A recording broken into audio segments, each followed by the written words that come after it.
Ladies and gentlemen, welcome to Startup Podcast. Today we have a special guest, Mark Sylvester. Before that, let us have a short introduction of Mark Sylvester.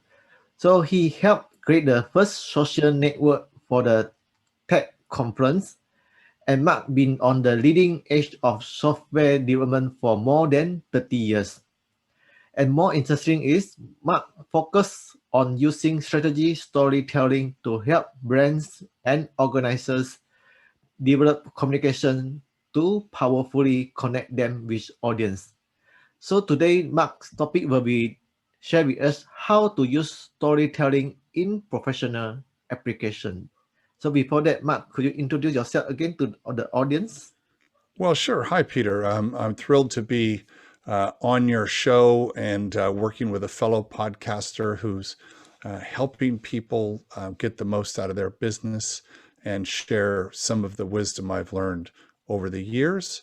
And my experience through working with the TED conference and being a TEDx producer is helping people tell their story in a very short period of time. Like, how do you tell your whole story in 12 minutes? That's hard. Or how do you tell your whole story in 3 minutes? How do you do that? So that's what I'm most interested in now, is figuring out how to help people do that. All right. So basically, as a storytelling, what is the requirement or what is the strategy that can implement for us at the business?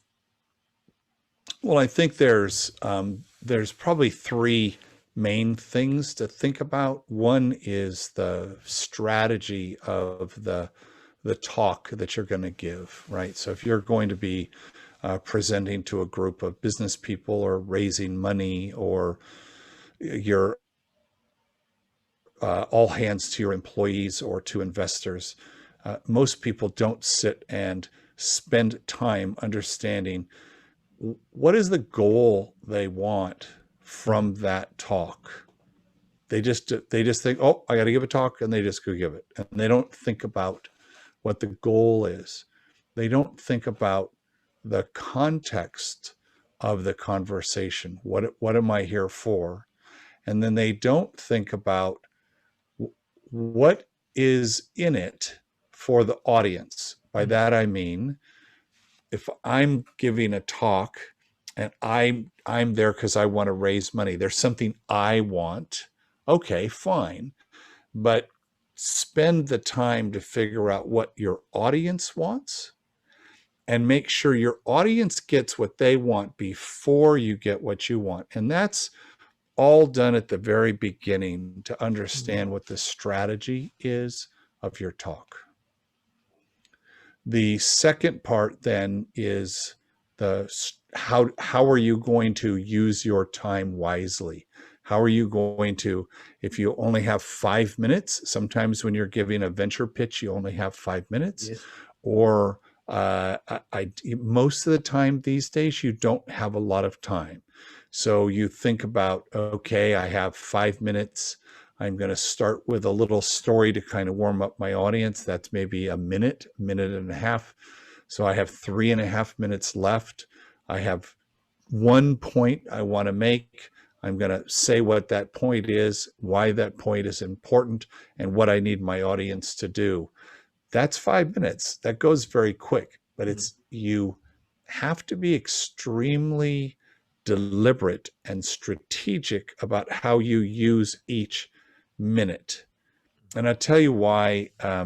It's obvious why it's important. If someone has invited me or put me in a position to raise money, and I get 5 minutes with some very wealthy people, I do not want to waste those 5 minutes. I have 5 minutes. So I want to think for a long time. And every single word that I speak, I want to have written down, and I want to rehearse it. And I'm going to, because I might be asking for $20 million. So is it worth rehearsing it 50 times? Yeah. In my world, yes. Yes, it is. And once you feel like every single sentence leads to the next sentence, which leads to the next sentence, and you've answered the question, what's the context? What's the goal? What's in it for them? What do you need them to do? And what next steps you're going to do? Why is this thing you're doing matter? Like, who cares? Like, who cares? You have to make your audience care, and you have to have stakes. It has to, it's like, this is a big deal. Like, this idea I have for a TED Talk, or this idea to start a company, or this idea I have as strategy for my existing company, and I'm talking to my employees. I've got to deliver that idea as strongly as I can. And then the third piece of that is, if you understand what you're doing and why and for who, and you've built a structure of a good story that's got drama and really captures me, and I've communicated, you need to be able to deliver it very professionally. You have to be able to speak well, look well, dress better than your audience, be able to work, if you're raising money in Zoom, be able to do this in Zoom. You have to come across as being personable. There's a ton of those little things you need to learn how to do. We teach, I help teach people how to do that, but it's, how do I design it, develop it, and then deliver it? So that was a long way of saying, those are all the pieces that you have to. And most people, they ignore the strategy part.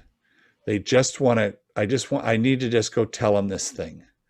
And then they ignore the delivery part, and they don't pay attention to listening. They don't pay attention to looking at the camera and making a connection. Mm-hmm. They don't pay attention to so many different things. And consequently, they don't get what they wanted. And if it's really important to you, if the stakes are high, I need my employees to go in this direction. I need these investors to buy my position. I need these guys to join my team to start this company. I need this TED organizer to get me on his stage. Whatever that is, if the stakes are high, then pay attention to it. I don't think people pay attention to their communications as much as I think they should. So normally, how you define your audience, that which kind of the story that you want to tell the audience? So first off, you want your story to be very, very short, and you want the story to be very personal, and you want the story to mean something to you, make a difference to you, so I can make a direct connection with you. I did one today. I had a group where I was teaching, and I always start with a story, and I told them a story of how we helped build the first software that Disney used to do computer animation back in 1984 and 85. And it was over a 1 month period, the interactions we had, but it was very short. It had a setting. There was something that snapped. There was a bit of a struggle in that conversation. Yes. There was a shift, a mindset shift that I had, and then there was success. And that little story gave me permission to be able to go and teach my lesson, which was today happened to be about collaboration. So I used an experience I had in collaborating, told that story so there was a beginning, a middle, and an end, and had some conflict in it. And that got everybody was like, listen, well, what happened? Then what happened? Then what happened? If we're just presenting and giving a list of facts and reading our bullets on our slide and doing that, there's no emotion in that. And you're not going to move people unless you move them emotionally. And if I tell a true story and I tell you how I was feeling while I'm telling you a business story, software with Disney, anyway, but I'm telling you how I felt while that was going on. I wasn't just telling you the facts. You now are probably thinking in your mind Mm-hmm. that there was a time where you had a feeling like that when you were dealing with a customer, and now we have started to build a bond. You now trust me, hopefully. You trust me more, and you're now going to listen to the other things that I say, and the chances are we're going to have a better relationship. And I think that if more young entrepreneurs paid more attention to that, I think they would be more successful. So normally you will share your own story or instead of other person's story, right? We firmly believe you want to tell, you know, real stories, real short. It's got to be your story. It's your story to tell. Everybody has a story. Everybody has 100 stories. Mm. You, you tend to not think about it. Part of what we teach is like, how do you find your story? Today I had to teach, and my wife, who runs storytellingschool.com, she said, think of a time when you were collaborating. And I thought of 4 or 5 different times where collaborating was at the center of what happened. And then I know how to write a story, and I well, I can even show you in my book, because I draw. My TED talk was called See What You Think, and there's my talk. That was a 3-minute story, and I drew the whole thing out and then rehearsed it 3 or 4 times, and boom, there you go.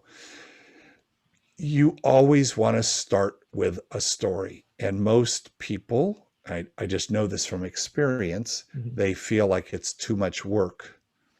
However, I will tell you right now, people fall in love with you because they love to hear stories. We all love stories. Tell me a story, right? Tell me a story. And we all have them. We don't make it important. We don't make it critical to our day-to-day success that we integrate story into the way we work. So that means from the story, you bring the audience to the purpose that you want to achieve, right?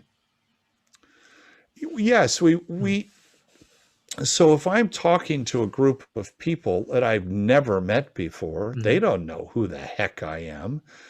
They maybe read my bio or they heard it from you. So now if I want to win over these people and I want them to think good of me, Mhm. telling a story is a very, very good strategy for doing that. And if it's true and believable and well told, and there was some drama, there was intention, and there was an obstacle, like, oh my gosh, what did you do? How did you get past that? Well, let me tell you, we ended up getting everybody around the table, and we just hashed it out and we figured it out. Wow. And what did you learn from that? Well, even though you think these people are enemies, get them all at the table and have them talking. Oh, now that I've got your attention, now I can start to tell you of what I'm really there for. Is I'm really there to talk to you about something I need to teach, or something I need to influence your behavior, or something I need you to pay attention to because it's really important. But if I start with a story with people I don't know, they're going to, God, I like that guy. Yeah, what a great story that was. Right? I mean, you agree. That what a great story. I love that. Yeah, come on back. Tell us another story. You want to be the guy who always has the good story. that always has a strong beginning, has a good hook, has clear intention. We know what the people in the story, you know what I want to do. And then there was this obstacle that happened, this thing that was just, and there's high stakes, but I figured it out. And now I come back and I'm going to tell you the lesson I learned.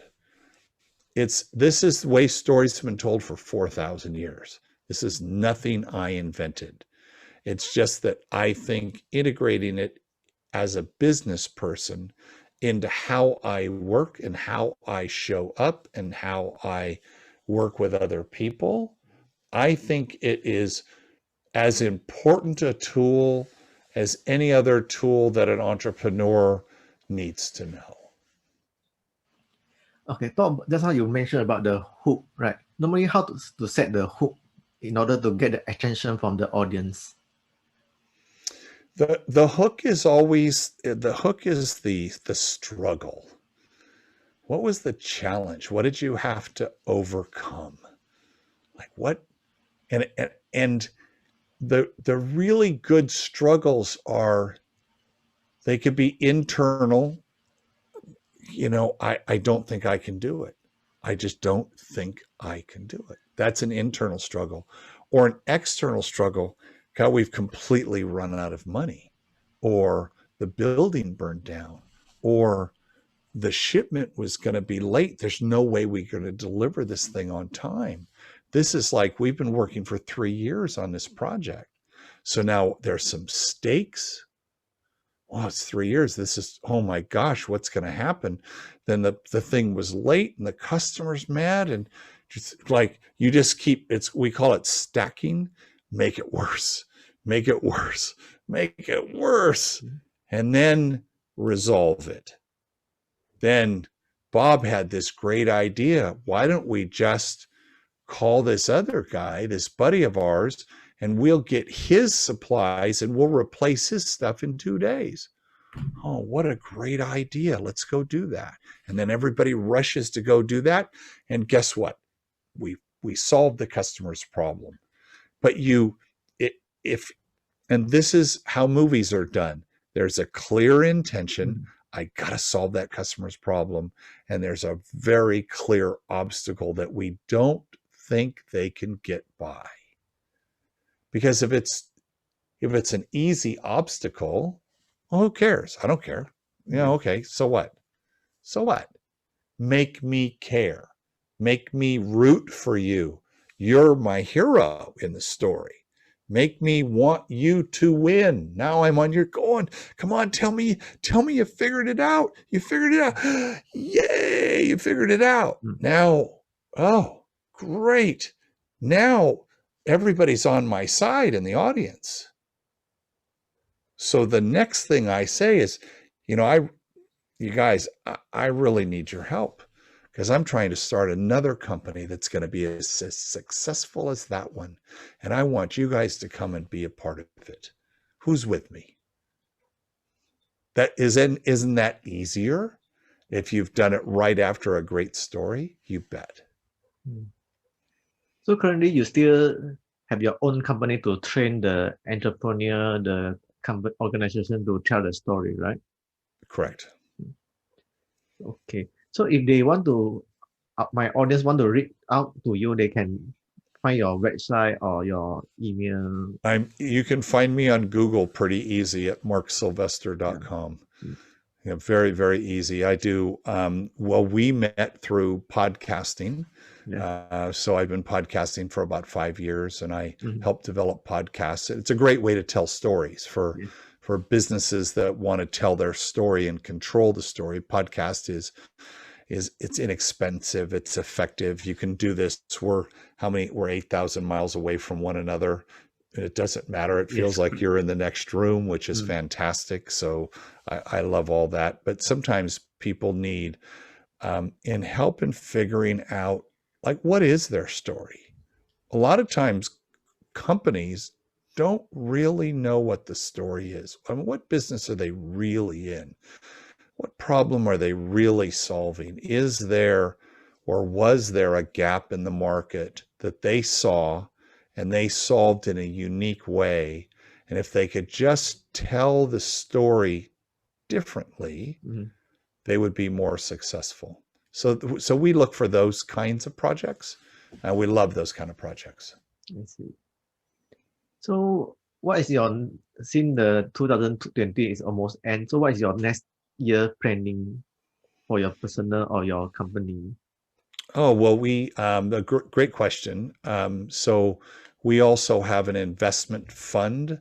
So we invest in health technology and what's called biohacking technology. So devices that help us in our health, especially with COVID, things that help us get more out of our bodies, more out of our wellness, more out of our health. So we look at startups that are doing that, and then so we raise money to invest in them, and then we help them tell their stories. And so we're looking to do a lot more of that in this coming year. I see. Okay, one more question is normally I will ask my guests is, let's say you have one superpower. So what kind of superpower you want and why? My superpower is it took me a while to figure out what it was, and it was going through the process of developing my TED Talk. And people can watch my TED Talk at marksylvester.com. But my superpower is being able to draw out my ideas or your ideas while we are both talking, so we can see them at the same time. And I do this in coffee shops. I showed you my picture earlier. I call it see what you think. So if I can see what I'm thinking, if I can see what you're thinking, and I can draw that and do that interactively, we actually find that we can create something new, whether it's a new way to look at something, it's a new idea, it's create an understanding, create an aligned perspective. That I've always done that, and I thought everybody could do that, and it turns out people don't do that. So I'm going to call that my superpower. See what you think. Yeah, it's amazing. Yeah. So if you can draw it out, then we can more have the visualizing. Yeah. Because I do it all day, every day. When I'm in a Zoom, I'll just, bring up a tool, and I'll say, well, so we're thinking about this, and then this is going to happen, then that's going to happen. It's not fancy, but the fact that a team is looking at it, it's just like being in a conference room with a whiteboard. Someone gets up there and draws, but people haven't figured out how to do that in this virtual space in a way that gets to the same result. And I think that it's part of communication to me. I mean, it's part of, if I need help in figuring out an idea, or I need help in communicating an idea, or I need help in just understanding it, if I draw it and you see it, you're going to go, oh. And even though we don't speak the same language, you're going to see the shapes are going to speak to you. Okay, before come to our end of our interview session, any other advice from you that for the new startup or new entrepreneur? That's the great question, and I've done you can find a talk that I gave on UCTV. So UCTV, University of California Television, UCTV and Mark Sylvester. You'll find an hour-long talk that I gave to a room of 200 entrepreneurs at the university. And we got into those things. There's so many different things. I started my first business when I was 16. I think that probably the number one thing was just to be passionate about it. You hear that a lot, like really love the thing you want to do, so it's not a job. And you hear that all the time. And the test is, do I really love this thing I'm working on? I mean, do I really, really love it? Like, if I didn't get paid and I got up and I was doing this, I would still do it. Or on the days when I know I'm not going to get paid for a while, do I still love what I'm doing? I think that's what the passion looks like. You can say it, but what it looks like is that's where you get the energy, the internal fuel to be able to do. You're going to work your butt off as an entrepreneur. I think entrepreneurs work harder than anybody out there, because we have to raise money, and we have to be good at hiring people, and we have to be good at communicating, we have to be good at inventing, and we have to be good at raise all the things. There's 37 things you have to be good at as an entrepreneur, and you're probably good at 3.